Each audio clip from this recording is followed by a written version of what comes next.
तो फिल्म की शुरुआत फ्यूचर से दिखाई जाती है, जहां अब जमीन पर बड़े बड़े सिंक होल बन गए थे और इनके अंदर फटने वाले वॉल्केनो के बाद इन्हें सिंक होल में से अच्छी बड़ी बड़ी क्रिएचर्स निकलने लगे, जो इंसानों पर हमला करके उन्हें मार देती थी। थोड़े ही अरसे में दुनिया की 90% आबादी को इन क्रिएचर्स ने मार डाला, पर इंसानों को इनको मारने का कोई तरीका नहीं मिला, इसलिए इन क्रिएचर्स को रीपर का नाम दिया गया। बचे हुए कुछ इंसानों ने नोटिस किया कि ये क्रिएचर 8000 फीट की बुलंदी पर जाने से डरते हैं। ऐसा क्यों था, बचा तो ये लोग नहीं जानते थे, लेकिन इनसे बचने के लिए अब जितने भी थोड़े बहुत लोग थे वो पहाड़ियों के ऊपर जाकर बसने लगे। जरूरत के बस थोड़े सामान के साथ यहाँ जिंदगी गुजारना काफी मुश्किल हो गई थी। इन्हीं सर्वाइवर्स में था एक बच्चा हंटर भी, जो अपनी कम्युनिटी में सिर्फ एक ही बच्चा था जिसे अब अपनी जिंदगी बोर लगने लगी थी। एक दिन वो अपने ही जैसे और लोगों की मिलने की उम्मीद में पहाड़ी से नीचे चला आता है, जहाँ उन रीपर्स का खतरा था। ढूंढने पर उसे इंसान तो नहीं मिलते, लेकिन एक रीपर उसके पीछे पड़ जाता है। अपनी जान बचाने के लिए हंटर भागा जितना तेजी से वो भाग सकता था और ठीक वक्त पर उस रीपर के हमला करने से पहले वो अपनी सेफ लाइन को क्रॉस कर गया। जान तो उसकी बच गई थी, लेकिन अभी बात उसके डैड को भी पता चल गई थी कि वो नीचे गया था, जो सुनकर उसके डैड बहुत ज्यादा परेशान हो गए और उसके डैड ने उसे समझाया कि नीचे जाना बिल्कुल सेफ नहीं, देखो तुम्हें भागने में भी मसला होता है। यहाँ हमें पता चला कि हंटर को सांस लेने में तकलीफ होती थी और वो हर वक्त के सहारे जीता था। हंटर ने अपने डैड को एक्सप्लेन किया, बस में और लोगों को ढूंढना चाहता था। जवाब में उसके डैड कहते हैं, देखो हंटर, मैं तुम्हारी मॉम को खो चुका हूँ, अब मैं तुम्हें नहीं खोना चाहता। ये कहकर वो शिकार के लिए चले गए अपनी फ्रेंड केटी के साथ। जहाँ शिकार पर भी वो अपने बेटे के लिए काफी उदास और परेशान थे। तब केटी उसे समझाते हैं, देखो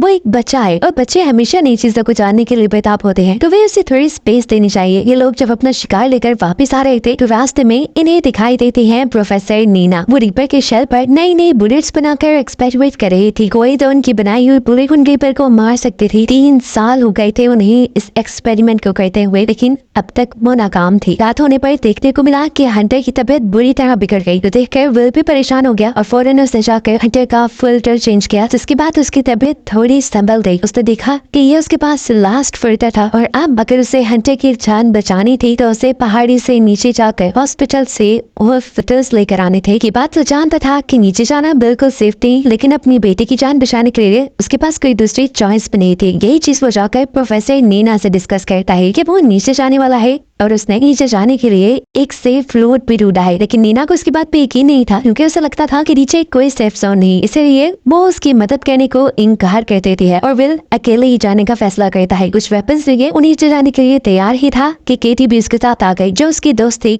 विल उसे साथ ले जाना तो नहीं चाहता था, लेकिन केटी से बताती है, मेरा तो वैसे भी इस दुनिया में कोई नहीं, अच्छा है ना मैं हंटर की जान ही बचा लूं। वेपन्स लिए वो लोग सफर पे निकल ही रहे थे कि प्रोफेसर नीना उन्हें जाते देख रही थी। आखिर उनसे भी रहा नहीं किया और उन्होंने भी विल का ग्रुप ज्वाइन कर लिया, क्योंकि वो जानती थी जो वो ऊपर रहकर नहीं कर पा रही वो नीचे अपनी लैब में जाकर कर पाएंगी। वो एक ऐसी बुलेट जरूर तैयार कर लेगी जिनसे उन रीपर्स को मारा जा सके। ये लोग नीचे शहर तक जाने के लिए एक खास रूट का इस्तेमाल कर रहे थे, जहाँ पर रीपर्स के होने के कम से कम चांसेस थे। प्रोफेसर नीना यहाँ इन्हें अपनी मॉडिफाई की हुई कंपास दिखाती है, जो दूर से ही रीपर्स को डिटेक्ट कर सकती थी, क्योंकि रीपर्स के से इलेक्ट्रोमैग्नेटिक वेव्स निकल रही थी। काफी चलने के बाद आखिर ये लोग एक ऐसी जगह पर पहुंचते हैं जहाँ इन्हें खतरा था रीपर्स के होने का, लेकिन प्रोफेसर नीना की कंपास यहाँ पर दूर दूर किसी भी रीपर के ना होने की खबर देती है और ये लोग अपना सफर कंटिन्यू कर देते हैं। जहाँ पर बहुत सारे मिलिट्री ट्रक्स भी खड़े हुए थे, जो जरूर उन रीपर्स को ही मारने आए होंगे, लेकिन इस लड़ाई में खुद मारे गए। इन ट्रक्स में से विल और केटी अपने सर्वाइवल की चीजें ले लेते हैं। यहाँ पर इन्हें बहुत सारे ग्रेनेड्स में मिले थे, जिन्हें चलाना केटी जानती थी। उन्हें लग रहा था कि अब इन्हीं ग्रेनेड्स के जरिए आगे का सफर आसान होने वाला है। प्रोफेसर नीना को यहीं पर रीपर का होल भी मिलता है, यानी बॉडी का एक पार्ट, जिसे वो उठा लेती है और यहाँ से और सैंपल कलेक्ट करने लग जाती है, ताकि वो इन रीपर्स के बारे में पता चला सके और इनको खत्म करने का कोई रास्ता ढूंढ सके। यही बातों ही बातों में केटी प्रोफेसर नीना को बुरा भला कहने लग जाती है, क्योंकि उसे लगता था कि प्रोफेसर नीना की वजह से उसकी दोस्त और विल की वाइफ की डेथ हुई थी। इसकी लड़ाई इतनी बढ़ गई कि हाथापाई में बदल गई। अभी ये लोग इसी सद में थे कि अचानक उन्हें दूर से किसी रीपर के होने की आवाज सुनाई दी। आगे बढ़ इन्होंने देखा देखा ये कोई रीपर नहीं था बल्कि यहाँ पर बहुत सारे घोड़े थे और ये देखकर वो लोग हैरान हो गए कि रीपर्स जानवरों को नहीं मारते थे, वो तो सिर्फ इंसानों को मार रहे थे। ये लोग अब आगे चेयर लिफ्ट तक जाते हैं जहाँ से इन्हें अपना अगला सफर कंप्लीट करना था। यहाँ आने पर प्रोफेसर नीना को अपनी कंपास से ही करीब एक रीपर के होने का एहसास होता है। ये लोग जब अर्थ के देखते हैं तो उन्हें एक तरफ के दरदर दिखाई देते हैं। ये मॉन्स्टर वही था। अगर इन्हें अपनी जान बचानी थी तो फौरन यहाँ से भागना था। फिल और प्रोफेसर नीना बैठ जाते हैं चेयर लिफ्ट के अंदर जबकि केटी इसकी पावर सप्लाई चलाने की ट्राई करती है। जैसे जैसे वो रीपर केटी के करीब आ रहा था केटी घबरा रही थी। इसी घबराहट में वो रीपर के पास एक ग्रेनेड फेंक देती है जिसकी वजह से वहाँ बहुत बड़ा धमाका तो हुआ लेकिन रीपर को इस धमाके से कोई असर नहीं हुआ। ये लोग जल्दी से अपनी चेयर लिफ्ट ऑन करके उसे चला लेते हैं और दूसरी तरफ हमें दिखाया जाता है कि केटी टॉवर पर चढ़कर अब चेयर लिफ्ट के ऊपर चढ़ने की कोशिश में थी। वो टॉवर से जैसे ही चेयर लिफ्ट की तरफ जंप करती है तो बदकिस्मती से वो चेयर के ऊपर जंप नहीं कर पाई। वो गिरने की बारी थी लेकिन तभी उसे बिल ने हाथ पकड़कर बचा लिया। लेकिन इस सब के बावजूद थे मुश्किलें हल नहीं हुई क्योंकि रीपर अब बिल्कुल उनके पीछे आ चुका था और उनकी चेयर की केबल्स को बुरी तरह हिला रहा था जिसकी वजह से इनकी चेयर लिफ्ट ही टूट कर नीचे गिर जाती है। और अब अपनी जान बचाने के लिए ये लोग वापसी का रास्ता अपना लेते हैं। इन्हें ऊंचाई की तरफ भागने लग जाते हैं जहाँ पर ये रीपर्स नहीं आ सकते थे। वापस आकर ये लोग अपने घरों को नहीं गए क्योंकि वो काफी दूर था। ये लोग एक रेस्टोरेंट में रुके थे जहाँ पर ये तीनों बातें करने लगते हैं। प्रोफेसर नीना ने बताती है कि जब ये मॉन्स्टर्स इस दुनिया के अंदर आए थे तब आते ही इन्होंने बिना सोए बिना रुके दुनिया के 95% लोगों को मार दिया, ऐसे जैसे ही इंसानों को ही मारने आए हों।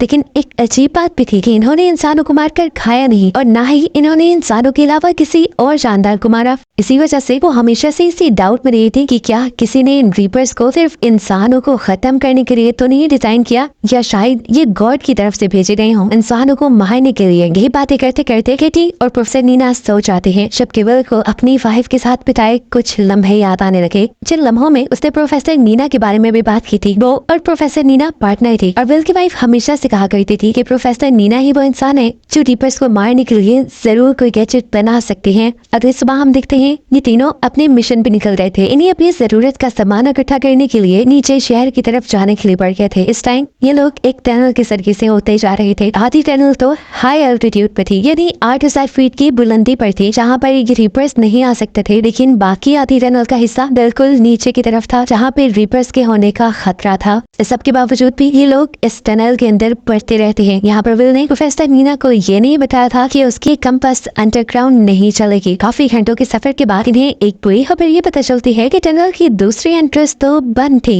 अब इन्हें यहाँ से दूसरी टनल का रास्ता लेना था। कितने घंटों का सफर दोबारा करते तो थक जाते। यहाँ पर एक शॉर्टकट भी था जो छोटी छोटी स्टेयर्स से होकर जाता था। ये लोग उसे इस्तेमाल करने का डिसाइड करते हैं लेकिन क्योंकि काफी अरसे से ये भी बंद थी तो यहाँ पर बहुत सी चिमगादड़ें थी, बैट्स थी जो इनके ऊपर हमला करते हैं लेकिन ये लोग बच जाते हैं। फाइनली अब ये लोग एक दूसरी टनल में तो पहुंच जाते हैं लेकिन यहाँ पर आना इनके लिए बिल्कुल भी अच्छा साबित नहीं हुआ क्योंकि यहाँ पर पहले से ही एक रीपर मौजूद था जो जैसे बस इनका इंतजार ही कर रहा था। ये लोग जल्दी से अपने हेड्स पे लगी हुई लाइट को कवर कर चुके थे ताकि रीपर इन्हें सेंस ना कर पाए, लेकिन फिर भी रीपर ने इन्हें सेंस कर लिया था जिससे बचने के लिए ये लोग अब टनल की दूसरी तरफ से भागने लग जाते हैं। और भागते हुए आगे आकर थोड़ी ही दूरी पर केटी ने एक ग्रेनेड भी ब्लास्ट कर दिया था जिससे वो जानती थी कि रीपर तो नहीं मरेगा लेकिन हाँ उसकी स्पीड थोड़ी कम हो जाएगी उन तक पहुंचने की। और ऐसा करने में वो कुछ % कामयाब हो भी गई थी लेकिन अब भी रीपर उनके पीछे पीछे था। इसमें इतना पीछे मुड़कर विल भी उनके ऊपर गोलियां चलाकर उन्हें रोकने की कोशिश करता है लेकिन कोई भी गोली रीपर के ऊपर असर नहीं कर रही थी। किस्मत इनकी अच्छी थी कि इन्हें इसी टनल के अंदर एक छोटा सा और गुहार मिल गया जिसके अंदर ये तीनों चले जाते हैं। इसी गुहार के अंदर रीपर भी अपनी जलती हुई टेल को इनके मुंह के बिल्कुल करीब कर लेता है जिससे इनके सांस खुश्क हो गए थे। लेकिन विल ने यहाँ पर भी जहानत दिखाई और माचिस जलाकर दूसरी तरफ फेंक दी जिससे रीपर रोशनी को दूसरी तरफ देखकर डिस्ट्रैक्ट हो गया।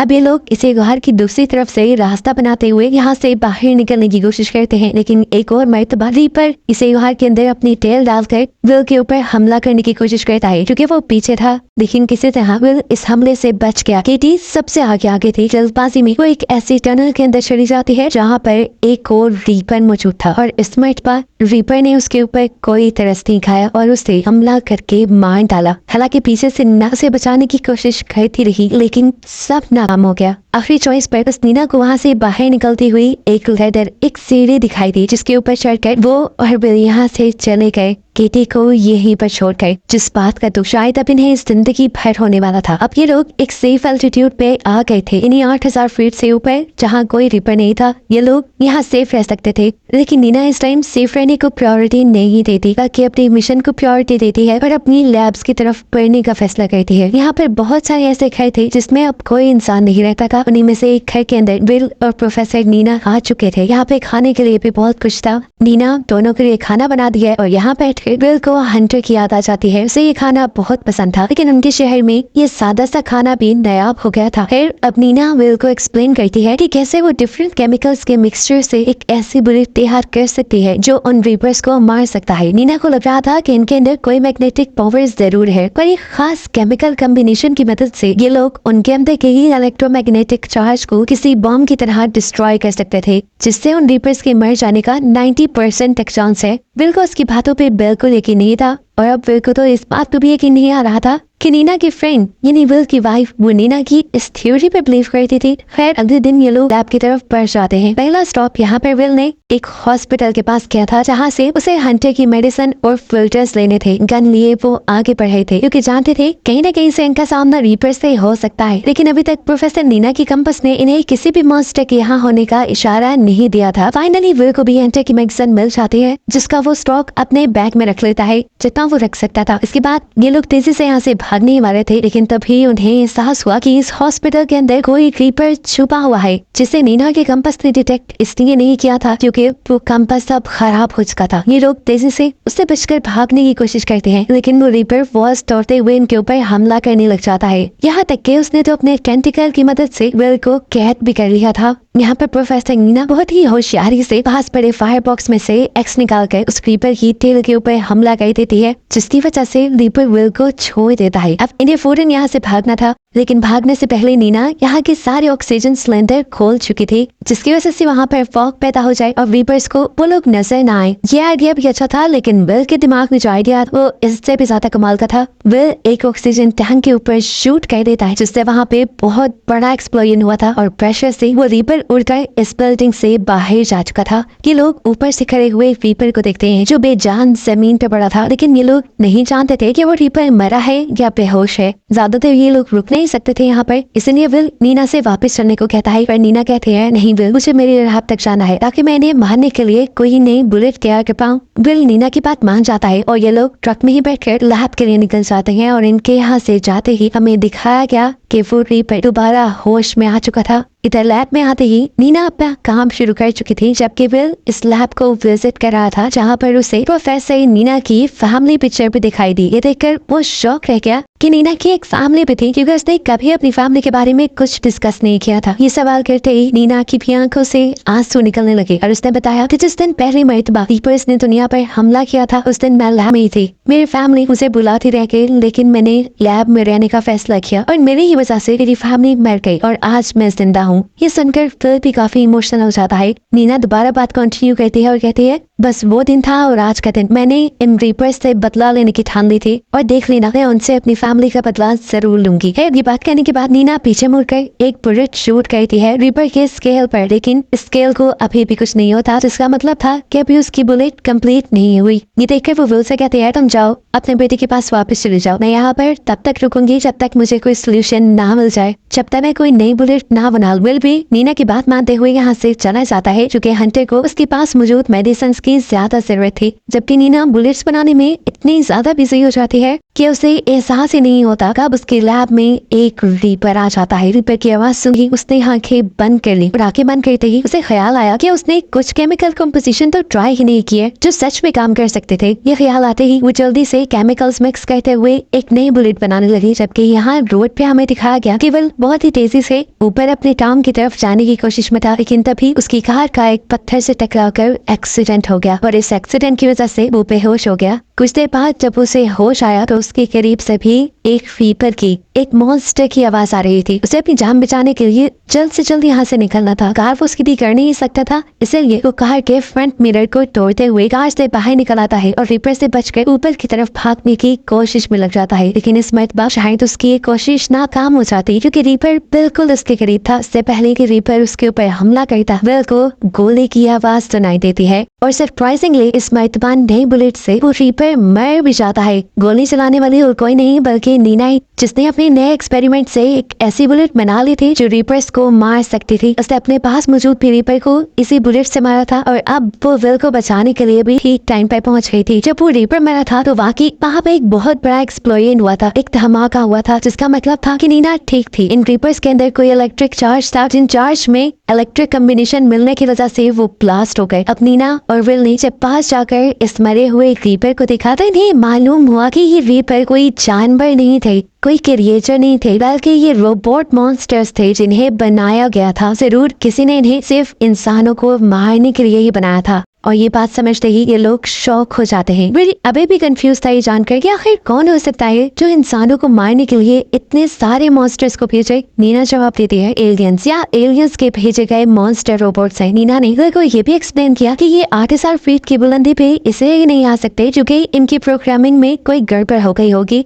जिसकी वजह से हाई एल्टीट्यूड पे ये लोग फंक्शन नहीं कर पाते होंगे। फाइनली नीना अपनी बनाई हुई बुलेट से अपने रास्ते में आने वाले सारे रीपर्स को मारते हुए पहुंच जाती है अपने कैंप तक। आज वो बहुत ज्यादा खुश थी क्योंकि उसने अपने इन दुश्मनों को मारने के लिए एक रास्ता खोज लिया था। वो यहाँ अपना एक पायरेट फ्लैग रेस कहती है, जिससे सभी लोगों को पता चल जाता है कि उन लोगों ने रीपर्स को मारने का कोई तरीका निकाल लिया है। सभी सर्वाइवर्स रीपर्स के साथ उनकी इस जंग के लिए तैयारी में लग जाते हैं और नीना के बताए फॉर्मूला से बहुत सारी बुलेट्स बनाते हैं, जिसमें से एक बुलेट पर इन्होंने केटी का नाम लिखा था, क्योंकि नीना को लैब तक ले जाने की क्रेडिट कहीं ना कहीं उसे केटी ने ये दी थी, इसलिए इसका क्रेडिट केटी को तो जाता ही था। बहुत सारी बुलेट्स बनाने के बाद ये सर्वाइवर्स अब रीपर्स के साथ अपनी जंग में लग जाते हैं और जितना हो सकता था ये लोग रीपर्स को मारते हुए अपनी जगह को वापस लेना शुरू कर देते हैं। जबकि यहाँ दिखाया जाता है कि नीना अभी तक उस रीपर की बॉडी को स्टडी कर रही थी, जहाँ पर आज उससे मिलने के लिए दिल भी आया। ये लोग टेलीस्कोप लगाए आसमान की तरफ देख रहे थे,